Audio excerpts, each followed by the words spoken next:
My name is Gary Kawada. I'm a CPA and tax attorney practicing in Los Angeles, California, and welcome to IRS Masterclass Podcast number 2.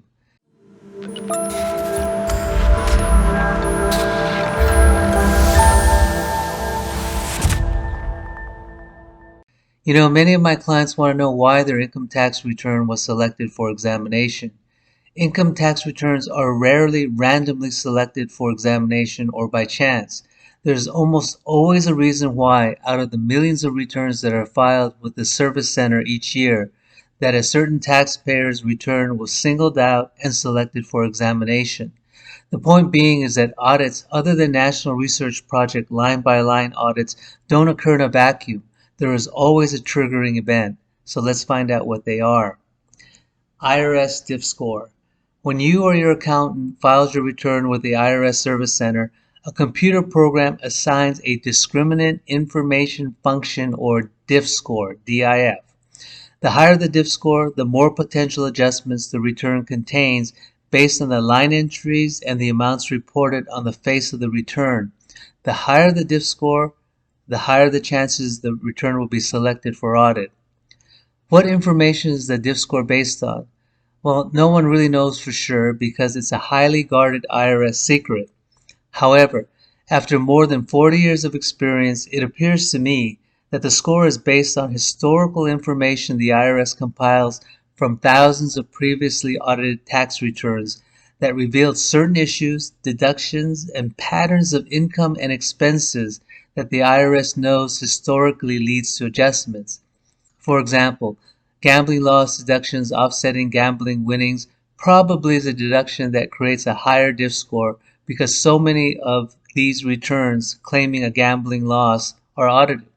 Similarly, losses reported on Schedule C, D, or E that offset other reportable income is a pattern which causes a higher DIF score. Loans to shareholder reported on corporate income tax return balance sheet is another issue that definitely increases DIF scores.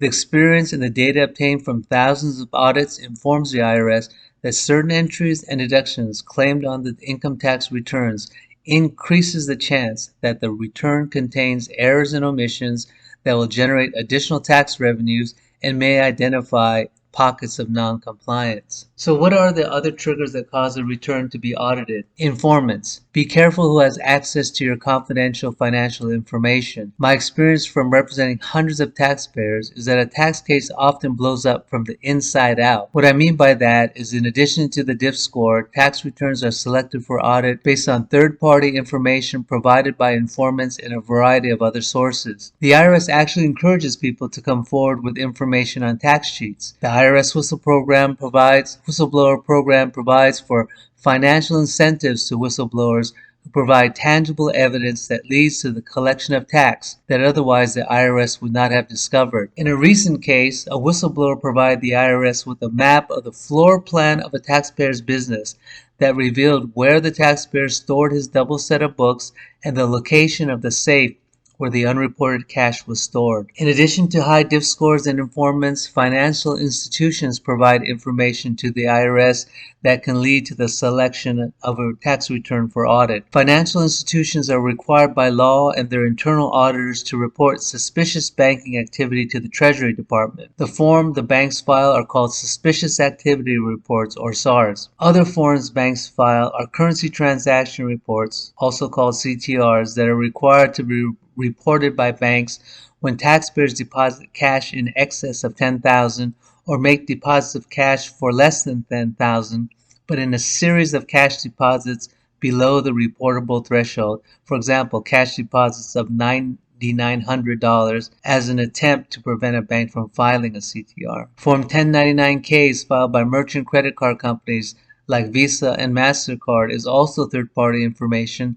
the IRS uses to identify taxpayers who report credit card sales but not report cash income based on the ratio of credit card sales to total reported gross receipts in certain geographical areas. Therefore, the information reported to the IRS by banks and third parties is used by the IRS to select returns for audit. In some instances, a tax return assigned a low DIF score can still be selected for audit based on information from informants and financial institutions. Finally, targeted IRS priorities called IRS Dirty Dozen highlight priority issues the IRS is focused on, such as foreign bank account reporting penalties, unreported cryptocurrency transactions, and deductions to captive life insurance companies, just to name a few. So if a return has some of these issues, then that can be an additional trigger. So there you have it. High diff scores, information provided by informants, information provided to the IRS by financial institutions and third parties, and priority issues announced by the IRS are reasons why a return is selected for IRS audit. It's not just red flags that you constantly hear about that cause a return to be selected. And now you know, like most things in life, it's not that simple.